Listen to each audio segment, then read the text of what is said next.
our group chose to do trauma-focused CBT, and it's been proven to be helpful with things like depression, anxiety, PTSD, as well as some other um, behaviors. We'll just say behaviors. Things that it includes after the engagement and assessment period, where we're trying to take history, we're trying to build rapport, we're trying to get a full understanding of all of the key components of the person's trauma, as well as possible complex trauma. We include issues like psychoeducation, not just for the client, but also for their parent and their loved one, which can be empowering as well as validating, especially for family members or parents of harmed children. As well as they also include relaxation techniques, affect modulation, and cognitive coping. So apart from the normal CBT where we would think about emotions, thoughts, and feelings, we're also doing that specifically targeted towards the traumatic incident and things that might have been interpreted or just how it was encoded in the person's brain at that time.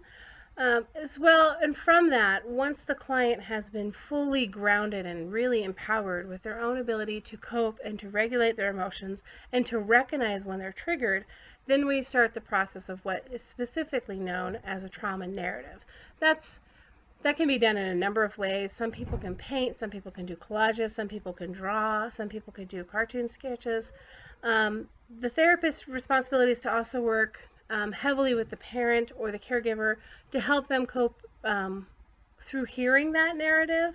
The wonderful thing about trauma-focused CBT is it is highly effective with children who are also in foster care. So if there is no caregiver or the caregivers in the home aren't necessarily open to the child processing their trauma, the therapist, the clinician, can have the child do that almost as a form of narrative therapy, where they themselves are working through it and they're rectifying these ideas and these concepts with themselves, which is really awesome.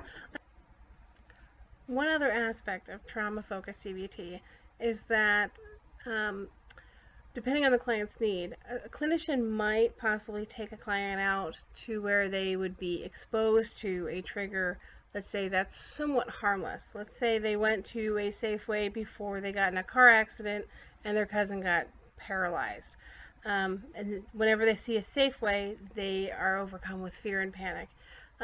Over the course of time, once the client is able to handle that, the therapist might actually take them and walk them up and down the aisle, maybe look at some of the similar products that were bought that day, something to create the opportunity for the client to practice using those skills when feeling fully triggered.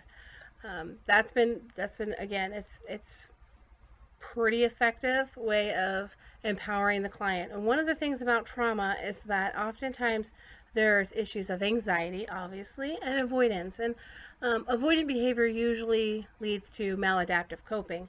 So with trauma-focused CBT, this is a great way of helping clients feel powerful again, as well as feeling as though they are in control of their thoughts and their feelings and their emotions. And oftentimes a trauma removes that sense of control over a person's life and that efficacy of being able to handle whatever's coming.